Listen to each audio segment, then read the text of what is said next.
Media pembelajaran berbasis ICT. Dari kelompok 3. Ada Dina Rahmawati, Helda Hayatunisa, Hidayati, Sri Haslia dan Lianti Kartika Putri. Hai Hidayati, apa kamu mau ke kelas juga? Bareng yuk. Hai juga Sri, ayo. Yang lain mana? Tadi aku lihat mereka udah di kelas deh. Ayo kita masuk.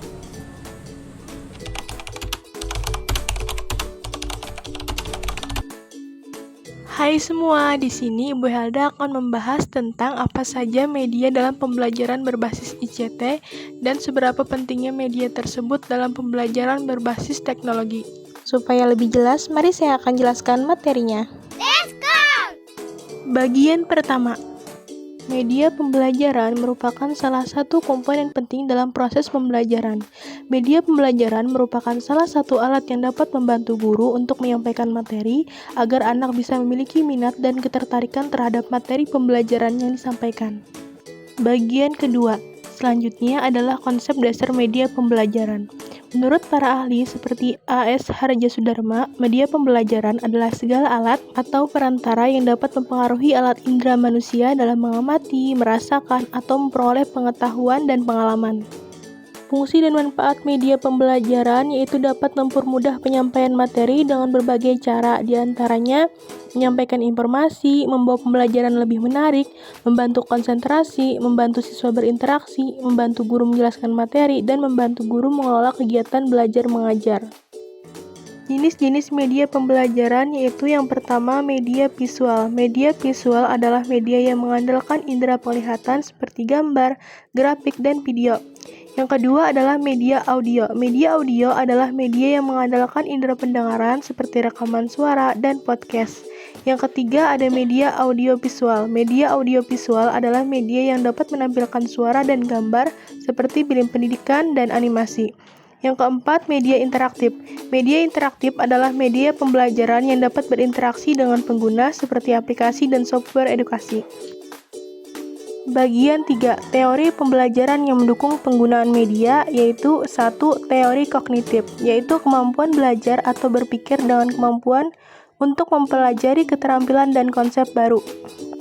Yang kedua, teori behaviorisme, merupakan teori belajar yang menekankan pada perubahan tingkah laku dengan unsur utama stimulus respon.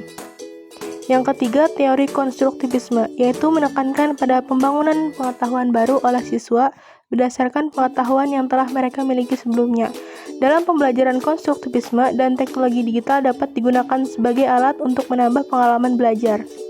Prinsip-prinsip desain media pembelajaran. Yang pertama ada kemudahan penggunaan atau user-friendly.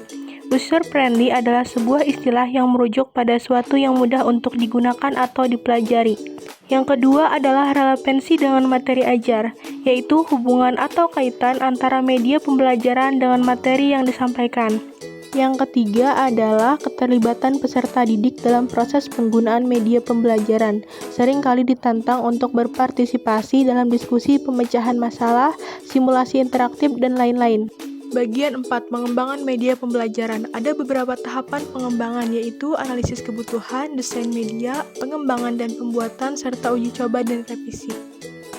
Lalu ada software untuk pembuatan media, misalnya Canva untuk membuat media pembelajaran seperti template presentasi, thumbnail YouTube, dan masih banyak lagi. Lalu ada Powtoon untuk membuat presentasi, video animasi, dan infografis bergerak. Lalu ada Articulate untuk membuat media pembelajaran interaktif yang lebih kreatif dan komprehensif. Adapun perangkat keras yang dibutuhkan misalnya proyektor, yaitu perangkat output yang berfungsi untuk menampilkan gambar atau video dari komputer ke layar LCD, dan komputer adalah alat yang digunakan untuk membantu siswa belajar secara mandiri. Bagian kelima adalah implementasi media pembelajaran, yaitu mencakup strategi implementasi di penggunaan kelas tradisional atau tatap muka yang melibatkan interaksi langsung antara guru dan siswa dalam ruang belajar khusus. Selain itu, ada juga penggunaan dalam pembelajaran daring seperti Google Classroom, Google Meet, dan lain-lain. Selanjutnya ada ketersediaan perangkat teknologi, yaitu dapat mempengaruhi kualitas pembelajaran dan pengalaman belajar siswa. Dan ada juga tingkat interaksi siswa, yaitu dalam memilih media pembelajaran, maka guru perlu mempertimbangkan beberapa hal seperti kemampuan siswa, ketersediaan alat materi pelajaran, dan fungsi media. Bagian keenam ada evaluasi media pembelajaran, yaitu metode evaluasi. Metode evaluasi ini memiliki kualitas media sesuai dengan desain dan fungsionalitas, yaitu kualitas isi dan tujuan. Artinya, media pembelajaran harus relevan dengan materi yang diajarkan dan memiliki tujuan yang jelas. Lalu ada kualitas instruksional, yaitu media pembelajaran harus mudah dipahami oleh siswa dan dapat membantu guru menjelaskan materi dengan sistematis. Dan ada juga kualitas teknis, yaitu media pembelajaran harus dapat digunakan dengan mudah oleh pengajar dan peserta didik.